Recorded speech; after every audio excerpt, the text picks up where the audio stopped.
अब हम स्टार्ट करते हैं रोहम्बस। रोहम्बस को पढ़ने से पहले आपको स्क्वायर को आवाज लगानी होगी। Come on square. और ये स्क्वायर आ गया। ये स्क्वायर आया तो सही, लेकिन बहुत आवाज लगाने के बाद आया, तो मैंने इसको यहाँ पे एक पंच मारा। पंच मारने के बाद इस स्क्वायर का फेस चेंज हो गया, जिसे हम बोलते हैं थोड़ा चेंज हो गया। देखिए, इस स्क्वायर का थोड़ा कुछ ऐसे हो गया, पंच लगा इस जगह पे। ये एंगल 90 डिग्री का था, वो चेंज हो गया। ये एंगल चेंज हुआ तो ये भी एंगल चेंज हो गया, ये एंगल भी चेंज हो गया, और ये एंगल भी चेंज हो गया। दूसरा चेंज किया होगा, इसके जो डायगोनल थे, ये फर्स्ट डायगोनल था जिसे D1 नाम दिया मैंने। ये दूसरा डायगोनल था जिसको मैंने D2 नाम दिया। रेक्टेंगल था ABCD। अब देखिए, ये डायगोनल था, लेकिन जब इसके पंच पड़ा तो इसका डायगोनल क्या हो गया, छोटा हो गया। तो जो D1 था, ये वाला डायगोनल, ये छोटा हो गया, और ये वाला डायगोनल था, वो थोड़ा सा बड़ा हो गया। तो दो मेजर चेंज हुए। फर्स्ट चेंज हुआ चेंज इन एंगल्स। इसमें 90 डिग्री के एंगल्स थे, इसमें इनकी साइज चेंज हो गई। दूसरा मेन चेंज हुआ डायगोनल का। दोनों की लेंथ चेंज हो गई। हाँ, लेकिन ये हमेशा 90 डिग्री पे ही होंगे। अब ये एंगल और डायगोनल चेंज हुए, तो इससे एक मेजर चेंज हो रहा है। डायगोनल आपस में बाइसेक्ट तो कर रहे हैं, लेकिन ये डायगोनल एंगल्स को भी दो इक्वल पार्ट में डिवाइड कर रहे हैं।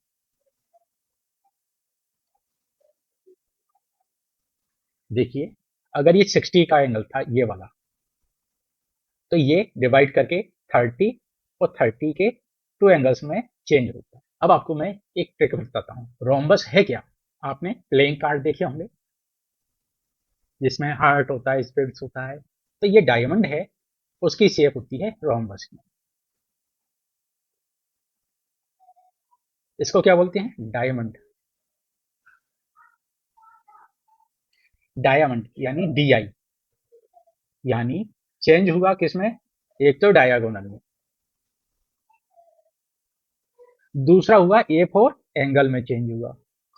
रेक्टेंगल में 90 डिग्री के होते हैं, यहाँ यहाँ एडजासेंट एंगल होंगे वो 180 डिग्री के होंगे। एडजासेंट एंगल यानी पड़ोसी, नेबरिंग एंगल, और 180 के एंगल यानी सप्लीमेंट्री एंगल। सप्लीमेंट्री एंगल वो होते हैं जिनका सम 180 डिग्री होता है। दो ऐसे एंगल जिनका सम 180 डिग्री हो, सप्लीमेंट्री एंगल्स कहलाते हैं। अब डायगोनल में चेंज हुआ, तो आपको याद रखने के लिए प्लेइंग कार्ड का डायमंड याद रखना है, और आपको दो मेजर चेंज हैं स्क्वायर और रोम्बस में, वो याद रखेंगे। बाकी के चेंज हैं वो इन्हीं पर डिपेंड हैं, जिनको हम देखते हैं।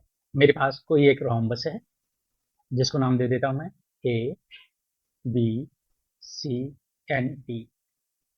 देखिए, रोम्बस की फर्स्ट प्रॉपर्टी होगी, रोम्बस की जो चारों साइड्स हैं वो इक्वल होंगी।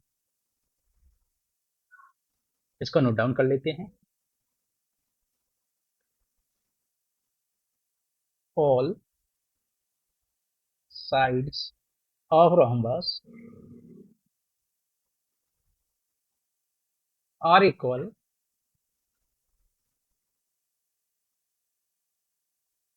ये प्रॉपर्टी स्क्वायर में भी होती है। दूसरी प्रॉपर्टी है,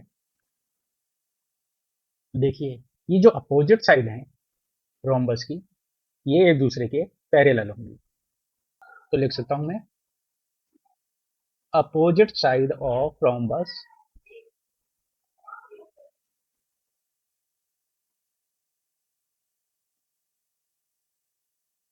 are parallel to each other.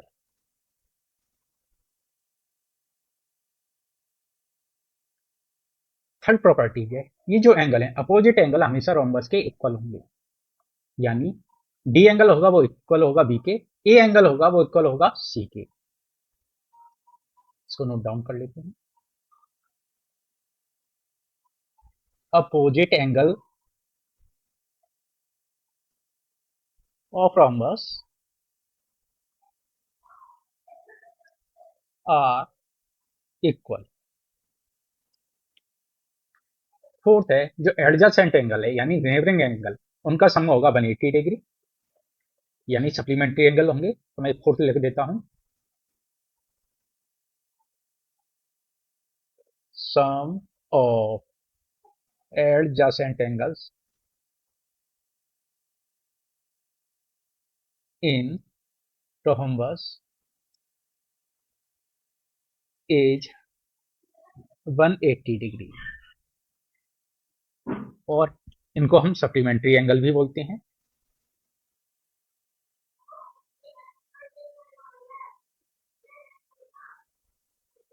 Supplementary angle कौन से होते हैं? Two angles with sum are 180 degree is called supplementary. Fourth है स्क्वायर में डायगोनल सेम लेंथ के होते हैं और बाइसेक्ट करते हैं, लेकिन रोहम्बस में लेंथ डिफरेंस हो जाती है, लेकिन ये फिर भी एक दूसरे को बाइसेक्ट करते हैं, यानी D1 3 cm का है। D1 मान लेता हूं मैं AC का जो डायगोनल होगा, AC डायगोनल, वो उसको नाम दे देता हूं मैं D1 का। तो D1 जो बाइसेक्ट होगा वो उसके दो पार्ट होंगे, वो होंगे फर्स्ट पार्ट होगा 1.5 cm का, सेकंड पार्ट होगा 1.5 cm का। अगर D2 है मेरे पास,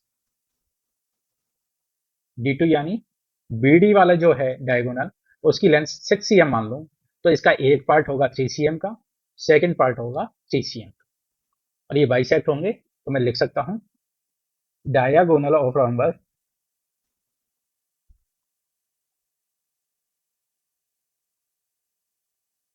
बाइसेक्ट ईच अदर। दूसरी प्रॉपर्टी होगी, ये जो डायगोनल्स हैं एक दूसरे को बाइसेक्ट तो कर रहे हैं ऊपर ऊपर, लेकिन ये हमेशा परपेंडिकुलर बाइसेक्ट करेंगे। परपेंडिकुलर बाइसेक्ट का मतलब होता है 90 डिग्री पर एक दूसरे को बाइसेक्ट करेंगे, यानी ये एंगल होगा वो 90 का होगा, ये एंगल भी 90 डिग्री का होगा, ये एंगल भी 90 डिग्री का होगा, और ये एंगल भी 90 डिग्री का होगा।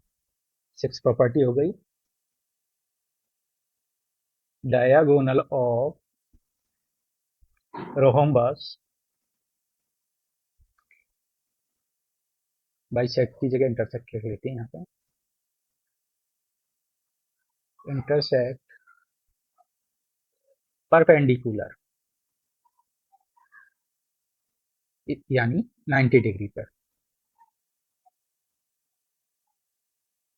सेवेंथ प्रॉपर्टी होगी, ये जो एंगल है डी एंगल को डायगोनल दो पार्ट में डिवाइड करेगा, D1 और D2 में। तो ये D1 और D2 होंगे वो इक्वल लेंथ के होंगे। अगर D 60 डिग्री का है तो ये 30 डिग्री का होगा, ये 30 डिग्री का होगा।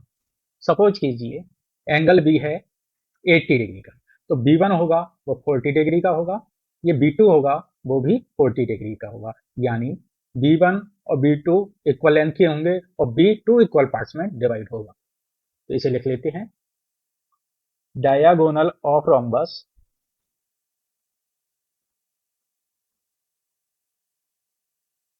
Bisect it's angle. देखिए प्रॉपर्टी फर्स्ट है वो स्क्वायर की है, प्रॉपर्टी सेकंड है वो रेक्टेंगल की भी प्रॉपर्टी है और पैरेललोग्राम की भी प्रॉपर्टी है। रोम्बस की प्रॉपर्टी थर्ड है वो पैरेललोग्राम की प्रॉपर्टी है, फोर्थ भी पैरेललोग्राम की प्रॉपर्टीज है, फिफ्थ भी पैरेललोग्राम की प्रॉपर्टीज है, और सेवंथ प्रॉपर्टीज है वो स्क्वायर की भी प्रॉपर्टीज है और पैरेललोग्राम की भी प्रॉपर्टी। रोम्बस है वो स्पेशल पैरेललोग्राम, लेकिन इससे पहले आपने पढ़ा था रेक्टेंगल भी एक पैरेललोग्राम, और इससे भी पहले पढ़ा था स्क्वायर एक रेक्टेंगल है।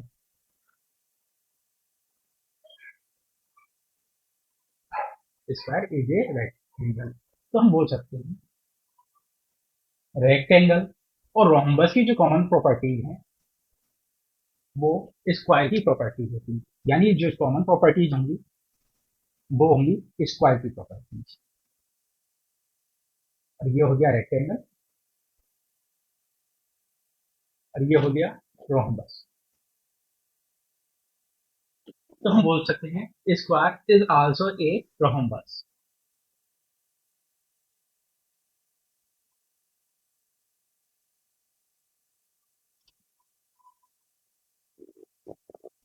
क्योंकि स्क्वायर में जब पंच मारा था तो इसके केवल एंगल्स में चेंज हुआ था और डायगोनल्स में चेंज हुआ था। अब हमें वेन डायग्राम बनाना है, पैरेललोग्राम।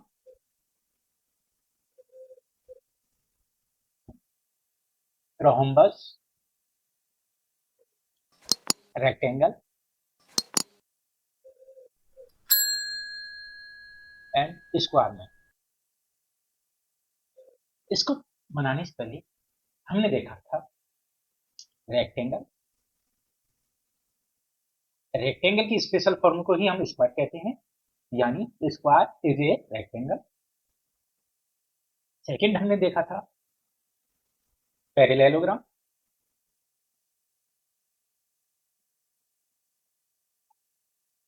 रेक्टेंगल को भी पैरेललोग्राम कहते हैं और स्पेशल रेक्टेंगल को स्क्वायर बोलते हैं, यानी स्क्वायर भी एक रेक्टेंगल है। आज हमने पढ़ा है रोम्बस। ये स्ट्रक्चर है जो पैरेललोग्राम है। अगर इनकी मैं सभी साइड को इक्वल कर दूं तो ये शेप हो जाएगी रोम्बस की, यानी रोम्बस भी एक टाइप से पैरेललोग्राम है। पैरेललोग्राम रोम्बस है, रोम्बस भी एक पैरेललोग्राम है। और हमने पढ़ा था रोम्बस में जब पंच किया जाता है तो क्या बन जाता है, स्क्वायर, यानी स्क्वायर भी एक रोम्बस है। अब देखिए वेन डायग्राम बनाएंगे इन दोनों के बीच में, तो जो सबसे बाहर होगा वो सबसे आउटर पार्ट होगा और जो सबसे बाद में आएगा वो इनर पार्ट होगा। यहाँ रेक्टेंगल आउटर पार्ट है, ये रेक्टेंगल हो गया, और स्क्वायर इसके बाद में है तो स्क्वायर इनर पार्ट हो जाएगा। इसे मैं बोल सकता हूँ रेक्टेंगल। ये हो गया स्क्वायर। यहाँ सबसे आउटर पार्ट होगा जो सबसे पहले है, यानी पैरेललोग्राम। फिर मिड में होगा रेक्टेंगल और सबसे इनर पार्ट होगा वो होगा स्क्वायर, बिकॉज ये हायरार्की में सबसे बाद में आ रहा है। चलो इसका वेन डायग्राम ड्रॉ करते हैं। Parallelogram, then rectangle, and this is a square. This is parallelogram, this is rectangle, and this is square. अब मैं पैरेललोग्राम रोम्बस और स्क्वायर के बीच में ड्रॉ करता हूँ वेन डायग्राम। सबसे पहले आएगा पैरेललोग्राम। ये जो एरिया है वो पैरेललोग्राम को डिनोट करता है। इसके बाद आएगा रोम्बस। अब देखिए पैरेललोग्राम के एरिया में ही रोम्बस है, यानी रोम्बस का एरिया है वो पूरा किसमें है, पैरेललोग्राम में। तो हम बोल सकते हैं every rhombus is a parallelogram. पूरा एरिया है वो पैरेललोग्राम का, रोम्बस का एरिया नहीं है। इसलिए हम बोल सकते हैं कुछ पैरेललोग्राम ऐसे होंगे जो रोम्बस होंगे, यानी सम पैरेललोग्राम आर रोम्बस। सेम यही कॉन्सेप्ट स्क्वायर में और रोम्बस में लगेगा, और स्क्वायर का जो एरिया है वो सबसे इनर पार्ट वाला होगा। यह मैं लिख सकता हूँ parallelogram.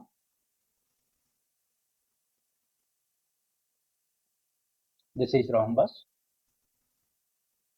And this is square. अगर मैं स्क्वायर को रेड कलर दूं तो देखिए यहाँ स्क्वायर, यहाँ स्क्वायर और यहाँ स्क्वायर। तो जो ये जो एरिया होगा वो स्क्वायर का होगा। यहाँ ये एरिया होगा वो स्क्वायर का होगा। ये वाला एरिया होगा वो स्क्वायर का होगा। देखिए ये स्क्वायर है, ये स्क्वायर है और ये स्क्वायर। अब मैं येलो देता हूँ रोम्बस को, ये एरिया है वो रोम्बस का हो जाएगा, बाकी में कहीं रोम्बस है नहीं। मैं स्काई ब्लू कलर देता हूँ रेक्टेंगल को, ये रेक्टेंगल वाला एरिया है, ये वाला वो स्काई ब्लू हो जाएगा। यहाँ पे ये स्काई ब्लू हो जाएगा। अब रहा पैरेललोग्राम, इसको कुछ यूनिक कलर दे देते हैं। ये वाला दे देता हूँ, ये पैरेललोग्राम का कलर दे देता हूँ। यहाँ पैरेललोग्राम है, यहाँ पे पैरेललोग्राम है, तो ये कलर दे देता हूँ मैं, and this is the parallelogram. अब इन तीनों वेन डायग्राम का एक कॉमन वेन डायग्राम बनाते हैं। तो देखिए रेक्टेंगल और स्क्वायर का तो ये है ही, इसके बाद पैरेललोग्राम हो गया, यानी अगर पैरेललोग्राम आ जाए तो ये वाला पैरेललोग्राम रेक्टेंगल स्क्वायर का ये वेन डायग्राम बनेगा। पैरेललोग्राम, रोम्बस और स्क्वायर का ये वाला बनेगा। अब इन दोनों को मैं जोड़ दूं। अब ये दोनों जो हैं इनको मैं एक कंबाइंड रूप में लिखूं तो मैं लिख सकता हूं, सबसे पहला है पैरेललोग्राम,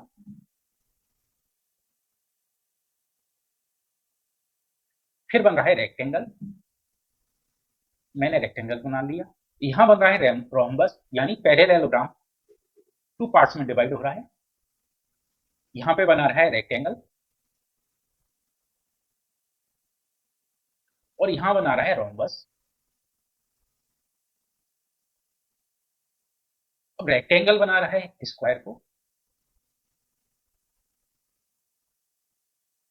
यहां भी स्क्वायर बना रहा है ये रोम्बस, ये स्क्वायर है। तो मैं इन दोनों को लिख के ऐसे लिख सकता हूं, रिप्रेजेंट कर सकता हूं, रेक्टेंगल भी स्क्वायर बना रहा है, रोम्बस भी स्क्वायर बना रहा है, तो यानी ये दोनों क्या बना रहे हैं, स्क्वायर। वेन डायग्राम हमेशा ओवल या सर्कल शेप में बनाते हैं, ये स्टैंडर्ड प्रैक्टिस है। तो सबसे पहले जो सर्किल होगा उसका एरिया होगा पैरेललोग्राम का एरिया, फिर आएगा रेक्टेंगल एंड रोम्बस। देखिए ये रेक्टेंगल आ गया और ये रोम्बस आ गया। अब देखिए रेक्टेंगल के अंदर भी स्क्वायर है, रोम्बस के भी अंदर स्क्वायर आएगा, यहाँ भी स्क्वायर है और यहाँ भी स्क्वायर है, लेकिन एक ही स्ट्रक्चर में दो दो स्क्वायर नहीं हो सकते। तो अब हम क्या करते हैं, रिप्रेजेंट करने के लिए इस स्ट्रक्चर को भी पास लाते हैं, इस स्ट्रक्चर को भी पास लाते हैं। तो ये जो एरिया रहेगा कॉमन, जो ये कॉमन एरिया है ये वाला, वो किसका होगा, स्क्वायर का होगा। अब इसको हम कलर कोई सा भी दे सकते हैं। ये हो गया पैरेललोग्राम।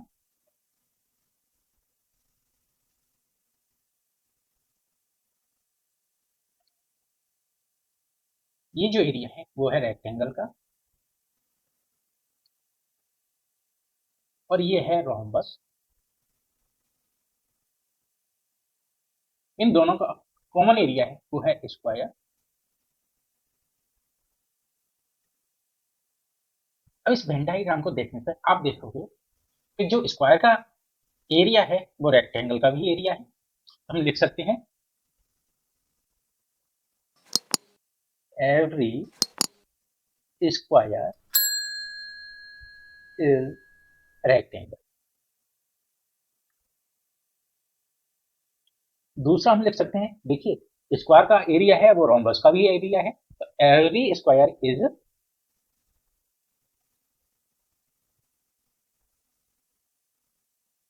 रोम्बस। अब देखिए थोड़ा सा कंफ्यूजन, स्क्वायर का पूरा एरिया तो रेक्टेंगल का भी है, लेकिन रेक्टेंगल का पूरा एरिया स्क्वायर का नहीं है, तो इसलिए हम बोल सकते हैं जो पूरे रेक्टेंगल हैं यानी all rectangle are not square. यहां लिख देते हैं all rectangle are not square. Same यही केस है स्क्वायर और रोम्बस में। स्क्वायर तो पूरे रोम्बस होंगे लेकिन रोम्बस पूरे स्क्वायर नहीं होंगे। लिख देते हैं all rhombus are not square.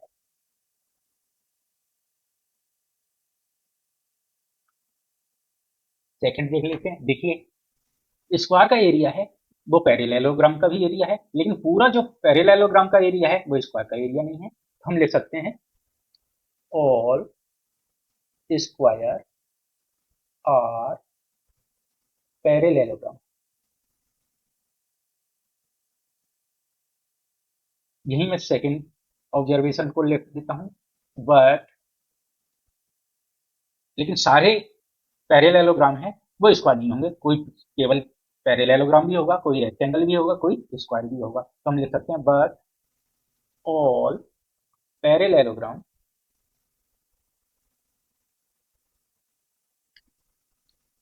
Are not square. All rectangle are parallelogram, but all parallelogram are not rectangle। देखिए फर्स्ट स्टेटमेंट होगा all rectangle are parallelogram। और रेक्टेंगल और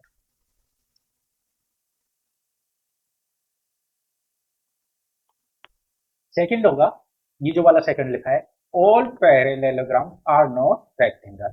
यहाँ पे अभी तक हमने लिखा ऐसे, all parallelogram are not rectangle.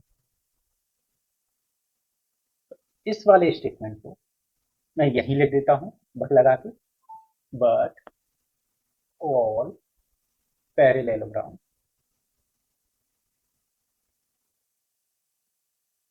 Are not rectangle.